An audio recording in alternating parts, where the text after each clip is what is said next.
I'd like to start, Pedro, perhaps by asking you to pick up on something I was just talking about, the games that often feature in your work. So what is it about play and games that you find so effective? Well, thank you, Matthew, and thank you, everyone, to join this conversation. Play is an important element because I think that, well,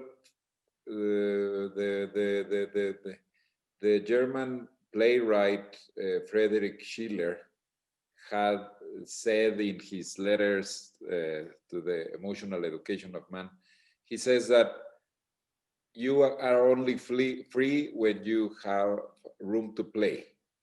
And only through play you can become free. No, so like he associates the you know that to reinvent life, you have to have this space for experimentation or for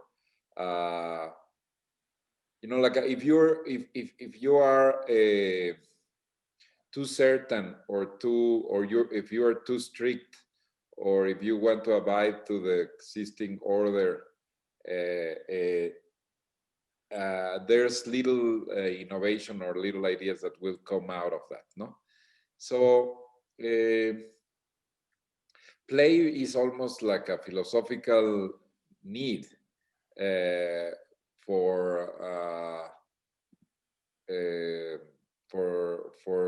finding new ways for things to work, no? And I believe that you know, like it's not always easy to understand how do we play, because there's techniques to it, you know, like techniques to improvisation, techniques to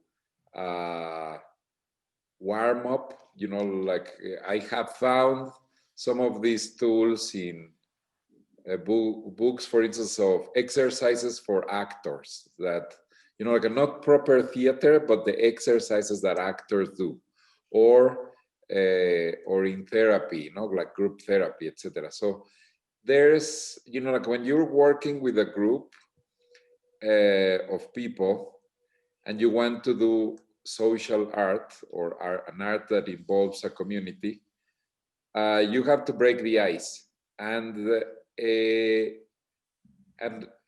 having, you know, like the history of art won't necessarily give you the tools to do that. You know, like when you're working with social relationships as your material, you need to look for, okay, well, I'm gonna do a kind of social sculpture. What tools do we use for doing that, no? To manage a group. And then I started, you know, like learning about these games that are often used to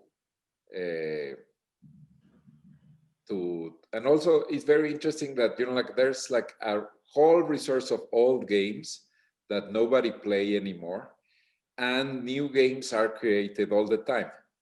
So one should be open both to ancient games, like street games, for instance. Like there were beautiful street games that kids used to play in the street, and they don't do anymore because, you know, like we're all glued to our phones all the time.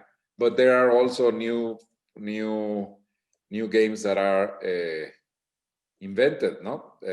So it's the idea is to have these resources, and that you are not afraid of failing or doing something stupid,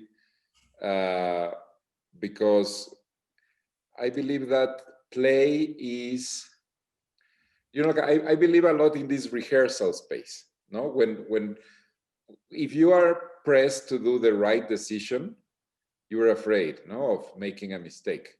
But if you create this space for improvisation where you can do whatever and there's no consequences to your actions, it's great, because, you know, like in this rehearsal space, you can't function without the pressure of making the right decision, and then you may take more risks. So the rehearsal space of the play gives you some you can be better prepared for a real life situation if you have tested it in the play space. So that's why play is important, because you're not faced with the immediate consequences of your action. You can test it first. So this sort of approach with play, and certainly the sort of improvisation and the actor kind of preparation techniques that you were talking about, they seem to form a big part of your work, Sanatorium, which was one of the videos that you sent to us, which was an amazing, and I think it's an ongoing project, isn't it? That sort of democratizes mental health treatment therapy. And actually, I wanted to bring in one of our students to ask you about that. Matilda. Are you there, Matilda? Yeah, hi. Ah, fantastic. So Matilda, would you like to just talk about your project a bit and ask Mr. Reyes your question? Of course, thank you so much. So me and my classmate Filippo, over the next couple months, we were actually hoping to launch a mental health club at Marymount, because we truly believe that it's an important resource to have, and we're quite passionate about spreading awareness about the importance of mental health. So I was especially looking into the Sanatorium initiative because I was hoping to learn more about mental health, obviously. So my question was, would you say the techniques used in the Sanatorium are a better approach to mental health compared to maybe the more formal or traditional medical methods? And if so, like, why? Okay, that's a very interesting question. I think that, like in the Sanatorium, the aim is to tap into the non-specialization and into, there's something about healing that is important, which is like, it is very rewarding to help others. If you want to heal yourself, start healing others. This is one of the most I have tested this, because all the people that work in the sanatorium are volunteers. So when you have volunteers, you have to make sure that the experience is very rewarding for them, because they are there not because of the money. They are there because of the experience, and because they have a kind of a great experience by, for instance, like hearing someone else's stories and feeling useful helping them. But also the games or therapies that are part of the sanatorium are safe to be conducted by anyone. So you don't need to have credentials or a special training in order to do the procedure, no? And that is something that I was very interested in, because in therapy, I mean, like there's a difference between group therapy and individual therapy, in the sense that, for instance, like when you're working in group therapy, you have you hear someone else's problem, and also you hear someone else's success about overcoming that problem. And this is very useful to put your own problems in a relative scale. Like when you hear about for instance, like let's say there's like this very simple therapy about the secrets, no? Like you write a confession, like a secret that you would not tell even your best friend, and then but it has to be anonymous. So it's safe because you don't tell the names, neither you or anyone. No, we say we care about the sin, but not the sinner.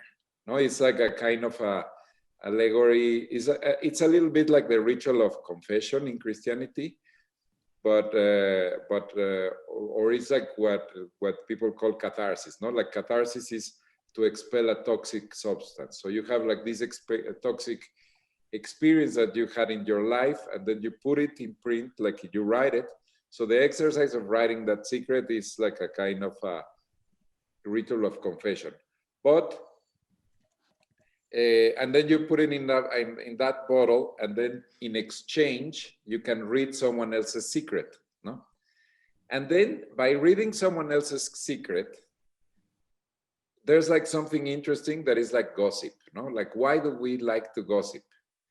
We like to gossip because we are under pressure by society to always pretend that we are in control, that we are successful, that we are happy, that we are fulfilled, that we are keeping our things together. So when we learn about someone else's problems or failures,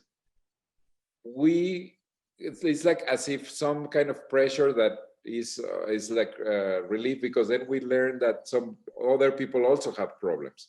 So, and we have a special interest in like, oh, well, I'm not the only one who's like, but you also feel guilt, no? Because you're talking at the back of someone, no? So here's like a kind of you have the curiosity of gossip, but it's like without the guilt, because you don't know who wrote this confession, no? And then by reading this confession from someone anonymous, then you realize that nobody is normal, that everybody has issues, no? That everybody has something to hide. So this is one example of, you know, this game of writing a secret and reading a secret wouldn't be better if conducted by an expert. You know, like there's not really nothing to add or nothing to gain from this procedure to be done by someone with a training in psychology, and in the same sense, you know, like all the other games can be conducted by anyone. But what is kind of rewarding for the volunteer who's working on the sanatorium is to, you know, like over the course of a day, you have interactions with a number of people and hear about their lives and etc. So you get a lot of perspective, and obviously as a volunteer you will see some people who's in great shape or people who are having a hard time, and basically this kind of connection puts your own problems in a relative, like you realize that, you know, like that first you're not alone in your feelings, that everyone is, you know, like always kind of having these insecurities, and also you feel, you know, like kind of useful by listening and commenting and so it's that is a little bit like the difference with the kind of existing therapies or psychotherapies that are professional, no? In a professional therapy, there's like a kind of economic exchange, and there's a follow-up, and there is like a kind of a longer process. This is more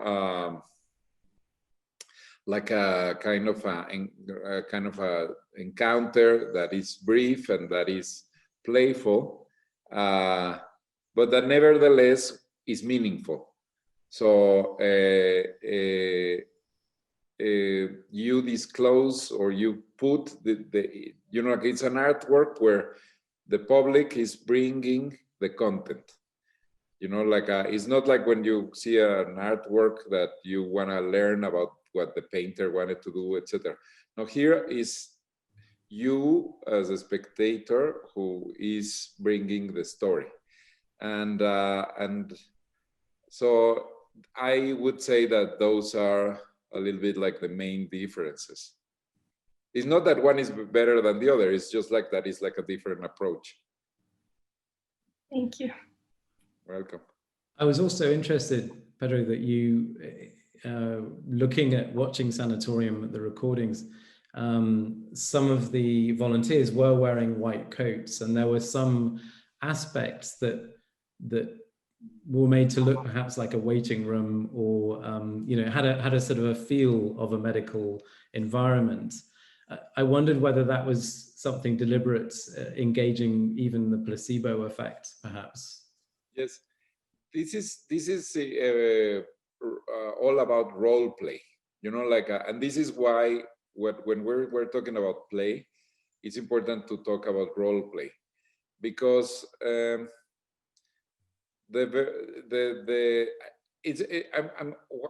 gonna tell you an anecdote that I learned from a friend. I had a friend that used to work in a mental institution, no? And his job was to take one of the patients for a walk in the neighborhood. So he had to go with him because, you know, like they are not let to go anywhere by themselves. But what they did once they were around the corner from the mental institution, he would give like the kind of medical staff would give his coat to the patient. So when they when they were walking in the street, people would think that the patient was a doctor and the doctor was a patient, right? So that relieved from the patient the shame or the kind of eyes from the, you know, like the patient was dressed as the doctor and the doctor was in the other clothes. So, you know, like this was a kind of almost like a therapeutic help aid so the patient would be more at ease or more relaxed, no? So I found that kind of a game interesting, because you know, like the lab coat is like a very generic and very simple trick. You know, actually, like doctors, when they are, I mean, like it doesn't have to do much with hygiene. You know, like the germs will be the same in your clothes or in the lab coat. But you know, like if often doctors have this thing that they have to wear the lab coat and they have to have a stethoscope, so you pay attention to whatever you're telling them. You know, like if you don't see someone in the role with this kind of a magical costume, their words won't have the same weight, no? So I found that was like something that we could like borrow, and that it also helps the volunteers to be more in this role. So yeah, it's one of those very simple ways to enter in the mindset of the dynamic, no? Yeah, I have a friend who's a priest who says exactly the same thing, that, you know, he's a normal person, but put on the robes and suddenly he's, you know, imbued with all of the authority, the ritual power of that position. We've had discussions at school about whether we should wear, you know, those old-fashioned teachers' robes for the same purpose. I wanted to bring in another student now, Ingrid. Are Are you with us? Yeah, hi. Ah, fantastic, Ingrid. So you had a great question about problem solving. Could you ask your question? Yes. So we were watching some of your videos in class, and you mentioned that your training as an architect helped you, it kind of made you good at solving problems, and now you use art as a way to solve problems. So I guess my question is, what makes art effective at solving problems? And also, like, what kind of problems do you think it can solve? Well, that's a difficult question to answer because, you know, like I don't want to sound dogmatic in the sense that art has to do like, you know, like I believe that artists not necessarily break rules, but artists actually put on themselves extra rules. You know, like and one of the rules that I have, one of the extra rules that I have put on myself is for art to have some accountability, no, like to be able to measure the impact of certain artworks. But I only do that with certain works, you know, like I also do art for art's sake and things that have no other function than to please the eye. And I believe that that is also a function, you know, like that is also a very important and meaningful, you know, like I believe that reading a novel or watching a movie or watching a painting is it's like kind of food for the soul, no? Like we need art, and the uselessness of art is what also makes art beautiful, no?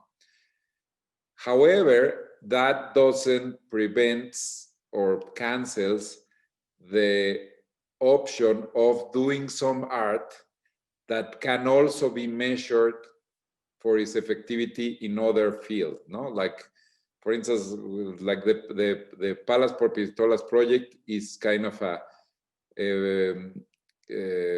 accountable in the sense that we had 1,500 guns, 1,527 guns that were made into 1,527 shovels, and we planted 1,527 trees, no? So that was like a kind of a set goal, and there are the trees. So that's kind of something that can be measured and effective, no? But that's an exception, you know, like if you put in yourself that kind of a goal, you can measure it and you can say, oh yeah, art can do change.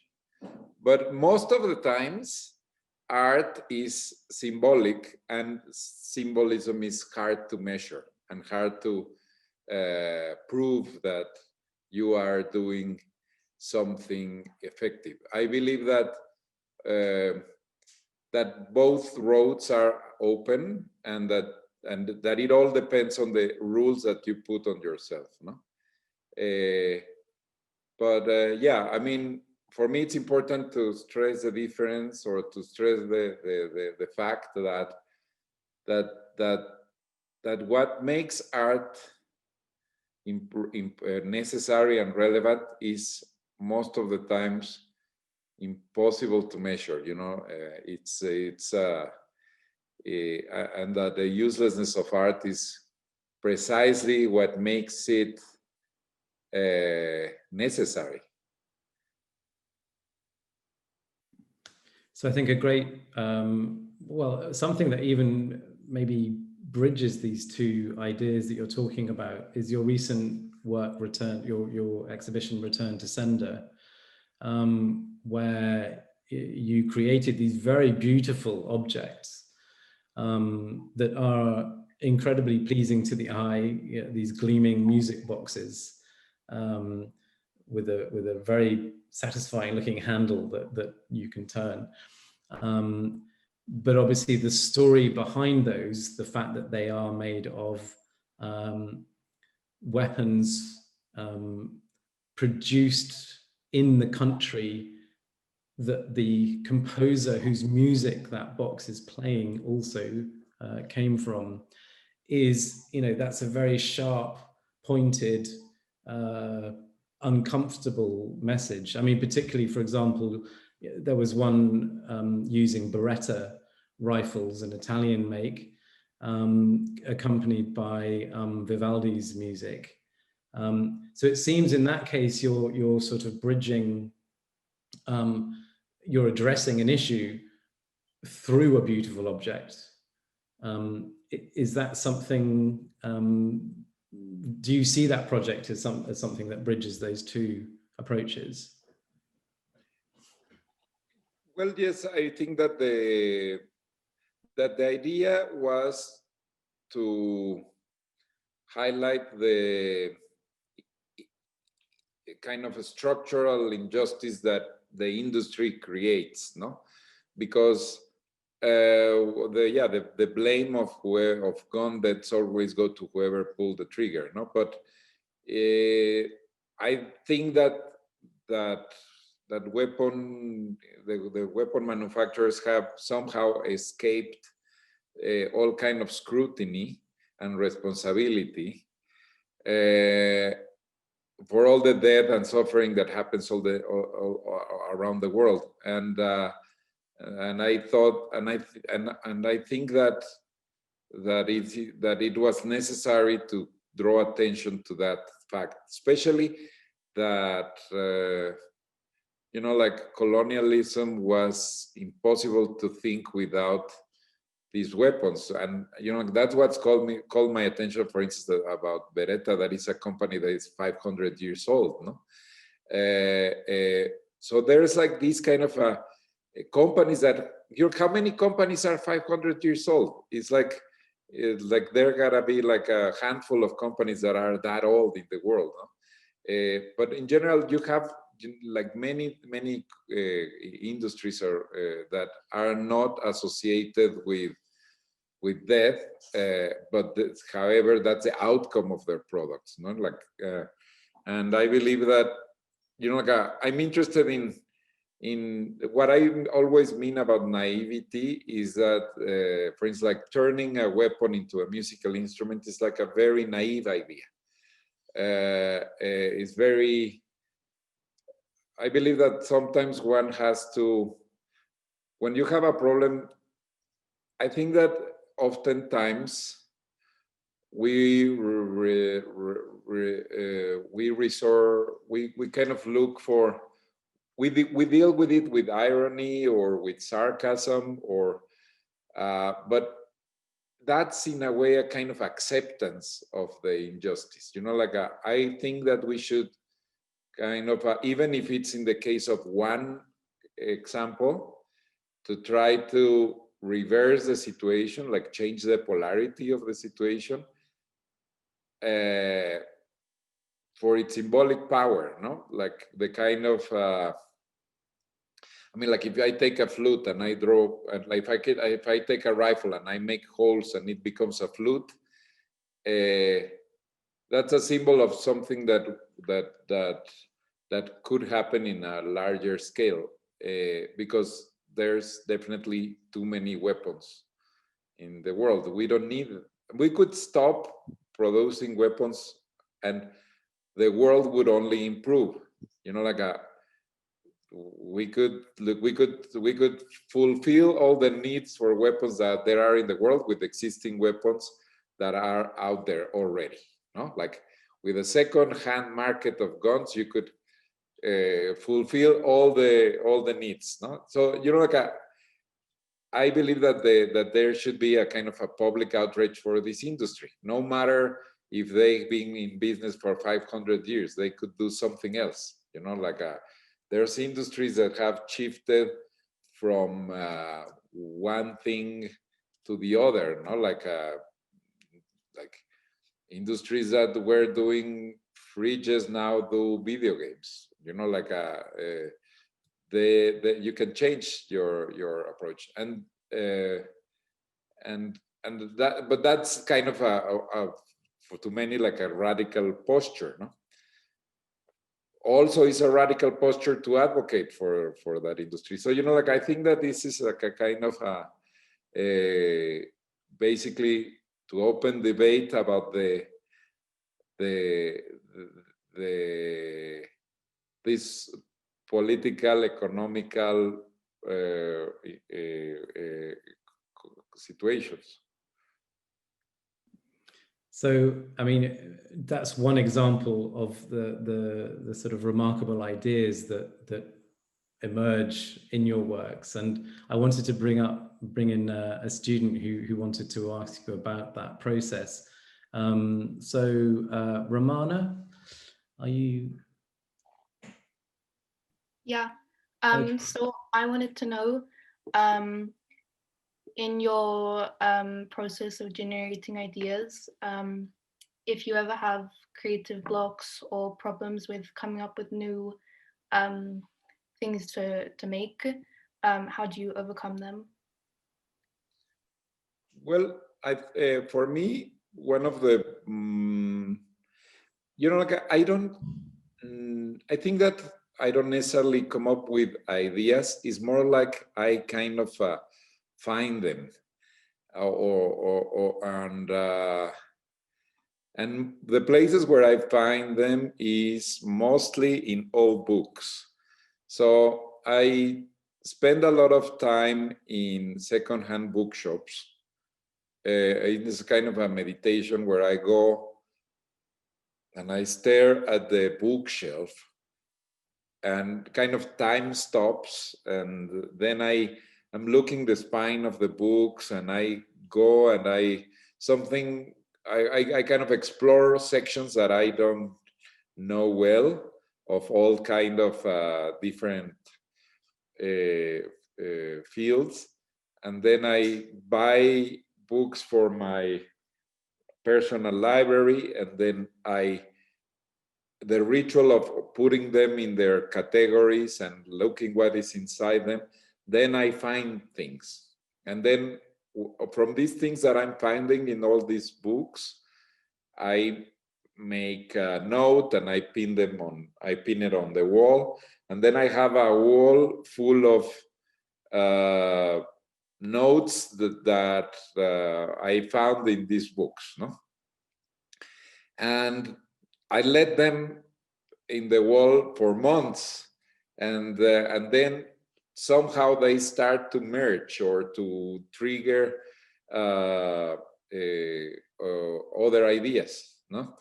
And you can do the same if you have access to a library, no? You don't have to buy the books.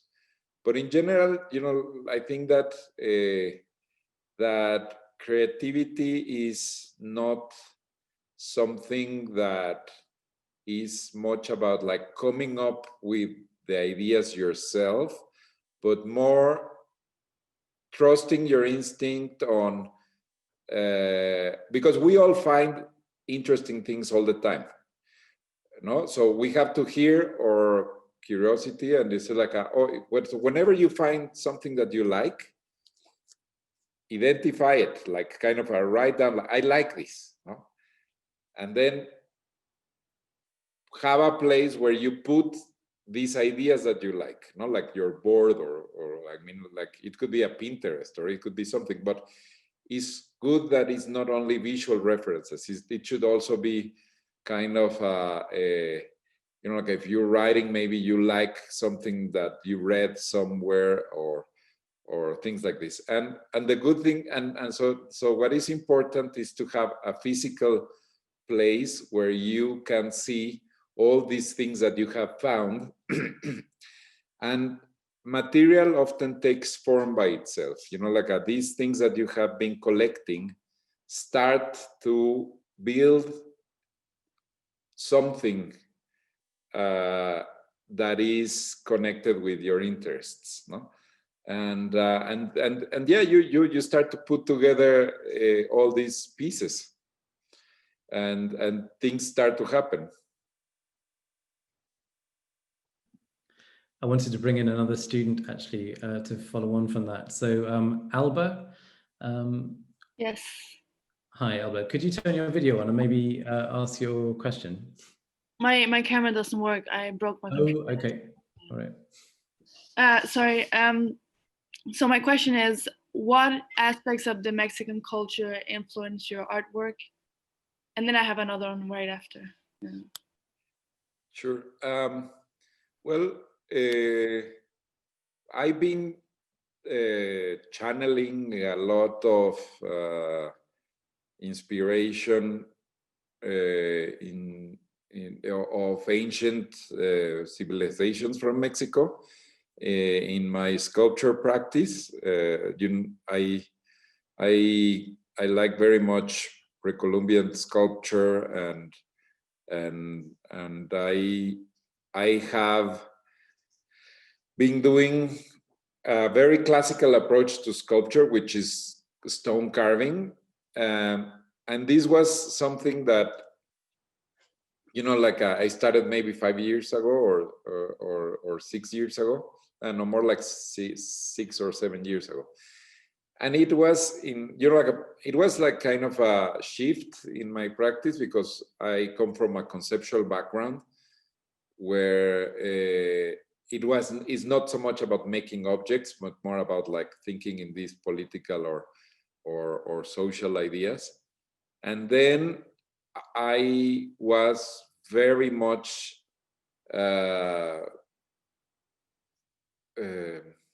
I fell in love of sculpture in this kind of and the mystery of these ancient artifacts, and I am enjoying a lot, like learning more and more about all the different civilizations, like the Aztecs, the Mayans, the Olmecas, the Toltecas, etc.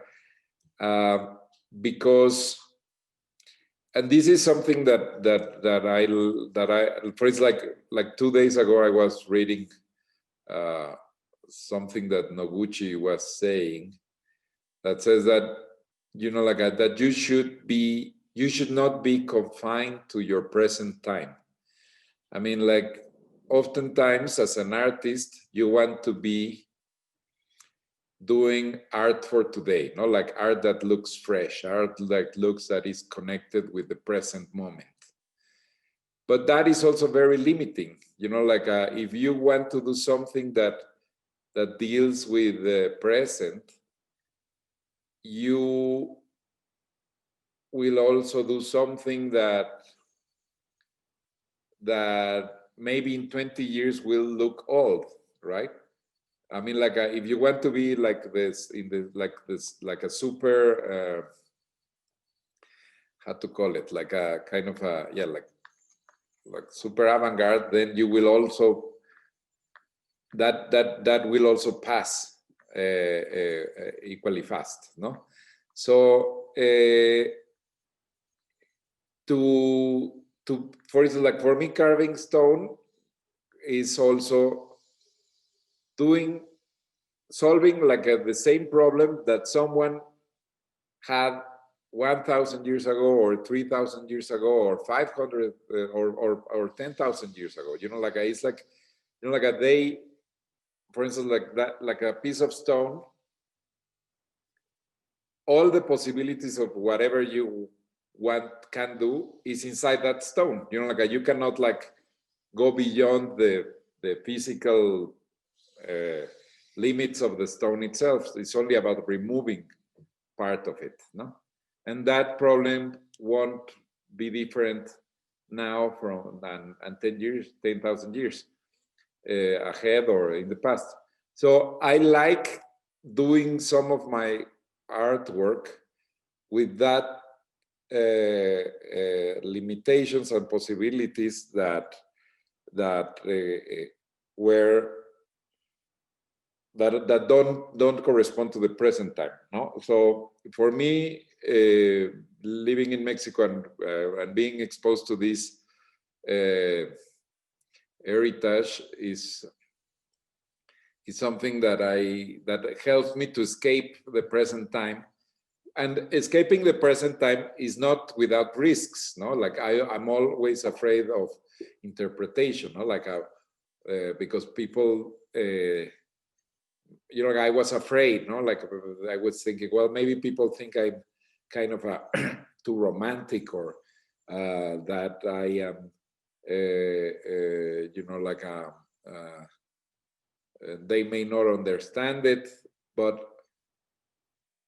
desire for doing something is so strong that if you cannot help doing that, that's a good sign. You know, like if you're obsessed with something, you should do it.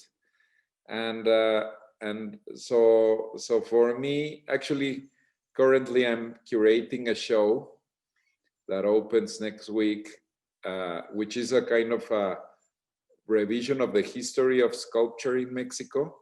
But in the 20th century, it's like from 1927 to 1979 that I am making an exhibition about the evolution of sculpture in those 50 years or 50 something years.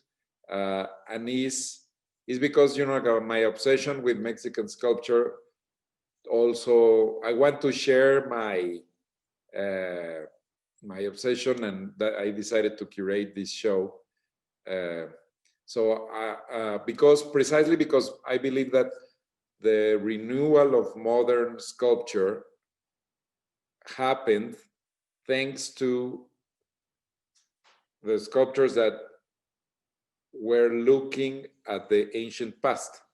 So people had to shake off, modernists had to destroy the academic canon of the 19th century. No, like the 19th century was all this neoclassical, very stiff kind of a canon in sculpture, and modern art started to look at Africa, started to look at other places, and that's how it renewed its language. No? So yeah, that is a little bit like a part of what I am dealing with Mexican history. Okay, and just really quick, besides that, you created hamburgers made of grasshoppers. Yes. To decrease the quantity of meat and reduce CO2 emissions. Are there any current projects you're working on that involves decreasing global warming? Well, yes. What I'm doing is a project called Tlaquilo, which is a library, but it's a library of, you know, like it's the idea that everybody is a librarian. So you have your possessions, and you can, your belongings are like a library, and other people can borrow stuff from you, and you can also borrow stuff from other people. So now we're doing records and movies and furniture and art and books, but it's basically a kind of a community where instead of having a marketplace where you sell and buy stuff, which is mainly new stuff, here is about like putting things that you own and things that other people own, and then you have a kind of calculator where you put a value to your belongings. So the people who's borrowing something from you knows that if they're borrowing a desk or a dress or a chair or something, they know that they're accessing this kind of value. So if they lose it, they have to pay you, but only in the case that they damage it or lose it.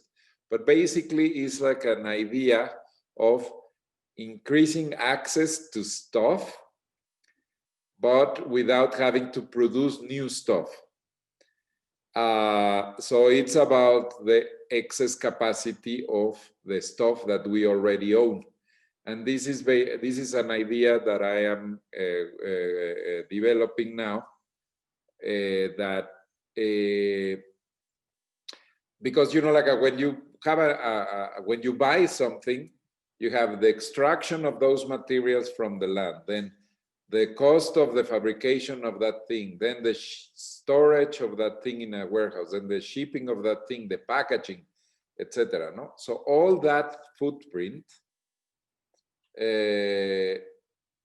can be removed, and you can have the same object, just like borrowing from someone who has that object but is not using it at the moment. No, so it's a kind of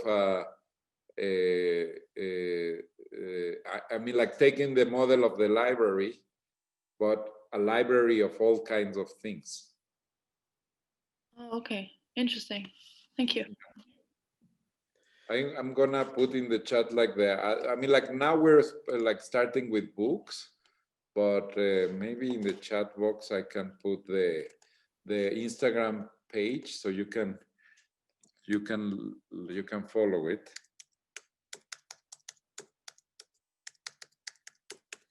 Yeah, and yeah, that's the Instagram account. So you mentioned Instagram. You're using social media in certainly a few of your projects. There's a very intriguing project going on in New York at the moment. I wondered if you could talk to us about that, this idea of augmented reality and your scavenger hunt. Oh, yes. I'm gonna also put like that. That's another project that it just started. That is, I have worked with a theater company doing several productions, and theater is like going on in a crisis now because people cannot attend plays, etc. So with this company, we're doing a kind of a sort of it's a multimedia experience in the sense that it mixes augmented reality and scavenger hunts. So you download an app, and then you have a scavenger hunt where you go in the street to different spots. And also that route or that hunt is connected with a story. So you watch the video, and it's all based on the idea of also fake news. But these are fake news from Utopia. So what we do is that we're creating a kind of fantasy world where the problems of the present are a thing of the past. So kind of it's a vision of a utopian place, and then you watch. We're creating these kind of memes that are like kind of headlines from this place. So we're trying to find a humor where the humorous part is based on seeing these problems, these news that we see every day have been miraculously solved. No, so it's a kind of it's a bit of a mix of comedy, augmented reality, fake news. It's a weird thing, and it's very experimental because like we're creating, we're using this medium, but it's basically people that work in theater we're now testing these different tools. Fantastic. So I just wanted to bring in, we're sort of coming up to the end of our time, unfortunately, but is Ariana there? Yes, hello. Yeah, brilliant. Could you ask your question just to finish it? Yes, so first of all, thank you for your speech. My question to you is, what advice would you give to a young person wanting to pursue a career in art or design? Well, I would say that several. I mean, like one is to find other people that are kind of like have same interest as you, you know, like it's good to have a kind of a group where you, for instance, like put up a show between your friends, etc. So it's good not to feel alone, you know, like it's good to kind of create like a little collective or little group, not necessarily a collective, but a mini scene, like, you know, of people that you find like that have a kind of common interest. Then, you know, in like pre-pandemic, I would have told you that you should like try to go to as much openings and as much kind of parties as you can, because I believe that parties and like of artists are like an important place where you get a sense of what is happening, no? But that's not so possible. But, you know, like maybe there's like other things that you can do where, for instance, like it's important to, instead of knocking at the doors of other people to be accepted, to create something where you are the people who are inviting others. So for instance, like you could create a blog or a Instagram account or an interview project where you have an excuse to meet people that are working in your professional field. So you try to create connections in the world. You know, connections are very important. So, you know, like what can be kind of disheartening is to be waiting for someone to pay attention to you. So do the opposite thing, and you can be the person who's paying attention to others, and you will pay attention to the people who you want to who interest you, no? So for instance, like I did that in the 90s, where I opened a space and I was inviting the artists that I liked to show in my space. No, when I was 23 years old, I opened this independent space. So, you know, like I created a network of connections. Instead of waiting in my studio or knocking at doors of museums, I was the one who was inviting others. No? So I think that you can kind of do some progress on creating a network by having some excuse or some reason to reach out to the people that interest you. And I could give you more tips, but, you know, like we're kind of running out of time. But obviously, read a lot. And try to see as much art as you can, and also to work on your own stuff, no? Like do things. Thank you. Welcome. Thank you, Ariana. Thank you, everybody, for your questions. And thank you, of course, to Pedro Reyes for joining us for a fascinating discussion full of actually really, really concrete ideas and advice for our students. So that's absolutely wonderful. And we wish you all the best for your work that's going on as we speak around you, because you're in your studio at the moment. I think there are people hammering away in the background. I think sometimes we got a little sound of that happening, so that's fantastic. Yeah. Pedro, thank you so much indeed for joining us. Matt and everyone, thanks so much for the invitation.